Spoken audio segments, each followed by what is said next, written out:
actually in the middle of door knocking right now. As you can see, I've got my flyers, and I figured that this would be the perfect time to sit down, film a video, give you guys kind of an update. Happy New Year, happy 2022. So I thought I would just share with you sort of a recap of my first year as a real estate agent, how it was, the ups and downs, how I performed. I figured you guys might be a little bit curious as to my performance, and also I think it's a good overall learning experience, and also it helps me to understand how I did, helps me with goal setting for this year. So anyway, I apologize if I'm filming in my car in this lovely backdrop, but I was in the middle of doing some door knocks, and I am taking a break to give you an update on my first year as a real estate agent. I have all my notes here on my phone, so I will be looking at my phone for my notes. But if you're new, hi, welcome. My name is Nasim. I am a licensed real estate agent here in Orange County, and I am with the DeLon Group out of Berkshire Hathaway in Monarch Beach, California. That is in Southern California, Orange County. For those of you who aren't familiar with the area, if you know of anyone looking to buy or sell real estate in Orange County, my information will be linked down below. I always appreciate referrals. My first year in real estate as a licensed real estate agent. So I'm going to be counting all of my transactions and sales volume that I did as a licensed real estate agent. So ever since I passed my real estate exam, which was September of 2019. So I'll be counting from there, because I did do a few other referrals and things like that before I was licensed, and I'm not going to get into that. That's a whole separate video, so I won't be counting that. So I will be starting from my first month, which was September 2019. That's when I passed my real estate exam, counting from there onwards. My first year in real estate, as a licensed real estate agent, I did a total of 5 transactions and a sales volume of over $6 million. Woohoo!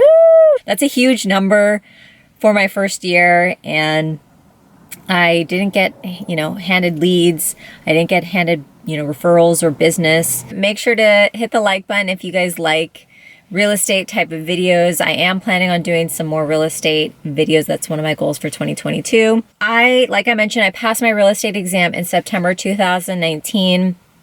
And as soon as I got my license, I hit the ground running. I knew what I wanted to do. I had a business plan. I wrote down exactly what my goals were for the year, how I was going to achieve them, how I wanted to perform, all those things that were kind of mapped out, laid out. I knew exactly what I wanted to do. It's really, I think, challenging, as a new real estate agent, sort of where to start, what sort of systems to follow, who do you kind of rely on, who's going to be your mentor. And I'm so grateful and thankful that I can rely on both my parents, because they have been in the business for decades. And so they have years of experience and just so much knowledge that I can lean on them for. It really helped me map out kind of my business plan and my goals, which was super helpful. And I just, like I said, I focused solely on prospecting and generating appointments from calling expired listings and calling the neighborhood, circle prospecting, calling just listed, just sold, whatever you want to call it. For the first couple months, I set a ton of listing appointments. I was very motivated and very focused on trying to get as many appointments as I could. And a couple months went by, a couple listing appointments went by, and nothing. I was not getting any listings. I was frustrated. I was wondering, why aren't I able to get any listings from setting a lot of these appointments? And turns out a lot of the appointments I was generating were, I would say 80% of them were coming from just listed, just sold.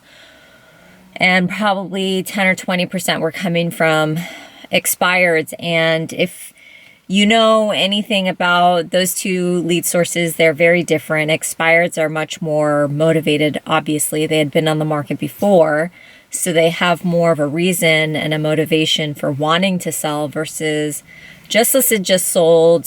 I feel like there's a little bit more nurturing involved. They take a little bit longer to pop. You do have to have several more touches with them. So they just weren't turning into listings. It was really frustrating. I mean, it was probably not until maybe 6 or 7 months in that I got my first listing, and it was from an expired. And there is an insane story with my first transaction because it wasn't just one transaction. This one particular transaction actually turned out to be 3. And I will tell you why. First, initially reached out to this lead, this homeowner. He was on the market before, and it turns out that he had several investment properties all over Southern California. And this one particular property that he was trying to sell, which was in Laguna Niguel, this property was currently being rented out by tenants, and he kept saying, well, I am renting this out. I've got tenants in there. I don't know what to do. I don't know how to sell this place with the tenants. And every time he would say that, I didn't know really how to overcome that objection. So I went to my mom, and my mom's an amazing closer. She knew how to handle that objection. She was, kind of coaching me throughout the process of overcoming that. And we closed for the appointment. Both of us went on to the listing appointment. We took the listing.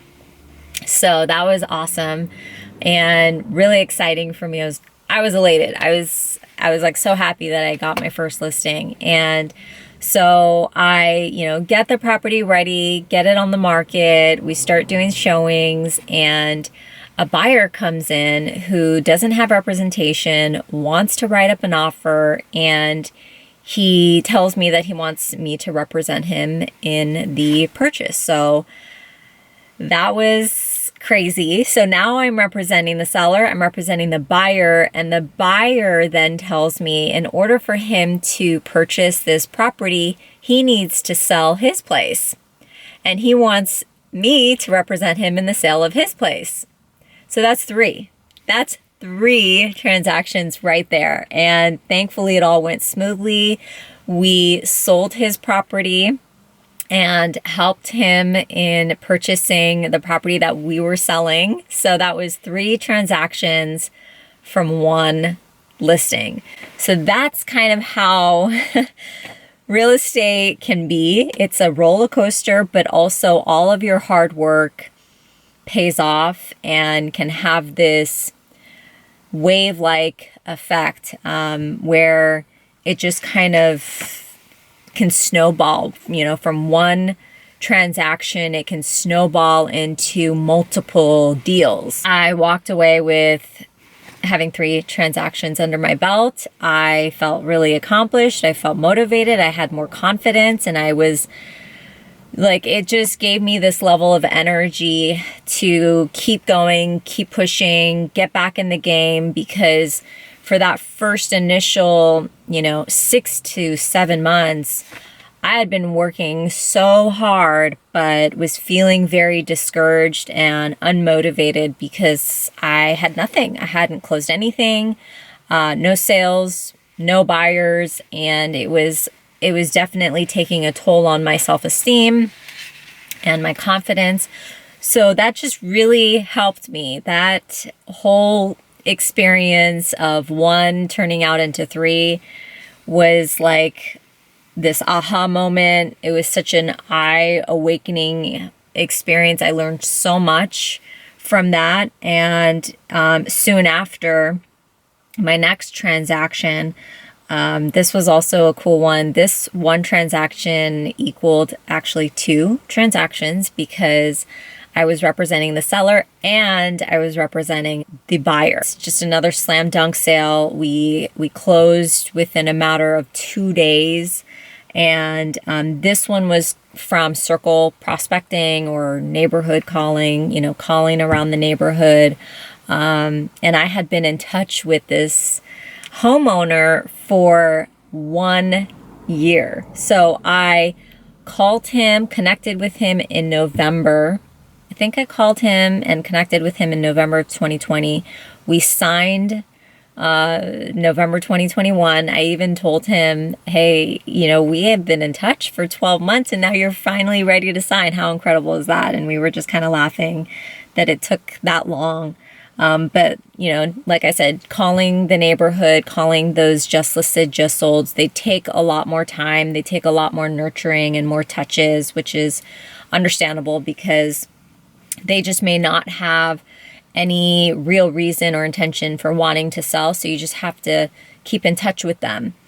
But yeah, I kept following up with him. I sent him a lot of emails. I door knocked him and he was finally ready to meet. We signed. As soon as we got the home ready and up on the market, which actually took a lot of work to get that home ready to go on market. We did a lot of work to prepare the house. We represented our own buyer and we closed within 2 days for record price. So that was awesome. So that was a total of 5 transactions that I did for the year. Closed over $6 million in sales. But if I could sum up like my entire year, because it was a lot of ups and downs, and also, for newer real estate agents, there's going to be times where you're going to feel discouraged or unmotivated and you're going to want to quit. I would say, get your head back in the game, get back into doing all of your prospecting activities. Don't stop. Just get right back into it, because as soon as you get back into doing those money generating activities, you're going to feel better. You're going to feel like you are accomplishing something, because at the end of the day, it's all about having conversations with sellers and with buyers, with homeowners and with people who are, willing to have a conversation with you, who are interested in learning more about the market. You are there to service them, whether that's providing, information on the housing market, providing information on the value of their home, giving them some resources, giving them some knowledge, right? So just pick up the phone, dial, get out there, door knock, have some conversations, and you'll feel a lot better. And just keep being persistent and consistent with those activities, because it's going to pay off. We have this 90-day plan, my team does, where, a lot of these activities are mapped out, your day-to-days are mapped out, and if you just stick with those activities, you're guaranteed to have results after 90 days. So just have faith in what you're doing. Switch things up if you need to, if you're not seeing the results. I read this somewhere that 87% of new real estate agents fail or quit within their first 5 years in real estate, and 75% of them will fail within their first year. So you don't want to be a statistic. Just get back into it, get your head in the game, stick with your plan, have a business plan and stick with it. Be religious and consistent with it. I would say hire a mentor or shadow a top agent, because I can't tell you how many times I went to my parents and asked for their help in terms of, what to say to someone, how to close for the appointment, how to overcome certain objections. It's been like a game changer for me. So yeah, if you are, with a team or even within your brokerage, ask around, see if you can shadow some of the top agents, learn what they're doing, what's working for them. Go to open houses, host open houses for, various brokers. You're going to get some leads out of that. Learn, practice, work hard, and repeat. Follow one system. So this was another one is, I know that there's multiple coaches out there who say different things and say to follow this one strategy or this one method. Stick to one. And, whether that's going to be, I don't know, Mike Ferry, Tom Ferry. There's just so many different ones out there. I follow Mike Ferry and I follow all of his different scripts. It's been working for me. It's worked for my team.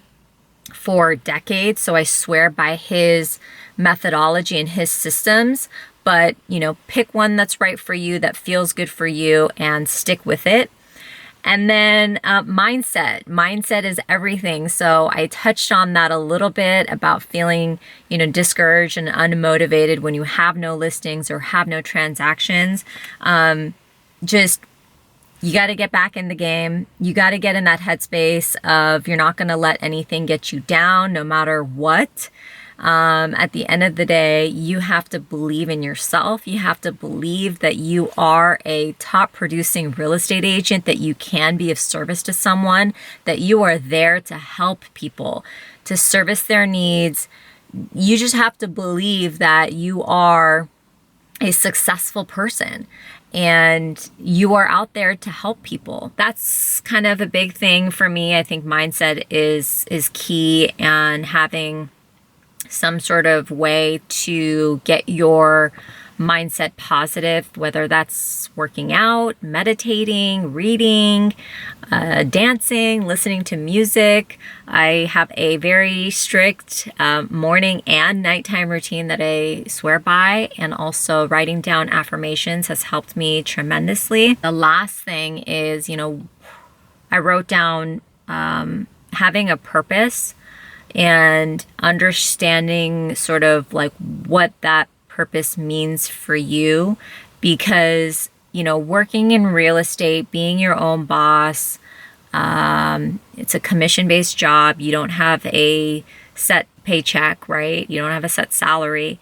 There's going to be a lot of challenging times, and you have to have a bigger purpose, a bigger meaning for why you're in this business. What's important to you about wanting to be successful in real estate? Is it, you know, because you have a family to support, you want to be a role model for your family? You know, it has to be more than just money. It has to be more than just, oh, because I want to be my own boss and have this freedom and flexibility. You have to have a greater meaning and a greater purpose for, you know, what it is that you do and why you're doing it and why you're working so hard. Those are the things that I think about. Like every single day I wake up and I'm just so grateful that I'm able to do this job, and to wake up and have this ability to service so many people and to get them from point A to point B in the most efficient, smoothest, seamless process. I know that I can deliver the best customer service for my clients. So you have to have a greater meaning and a sense of purpose in what you're doing to keep you going, especially when times get tough. I hope this video was helpful, and I promise I'll be doing more real estate videos in 2022. That's one of my goals. I hope you guys like these types of videos. If you have any questions or comments, feel free to leave them down in the comment section below. And I will see you in my next one. Bye.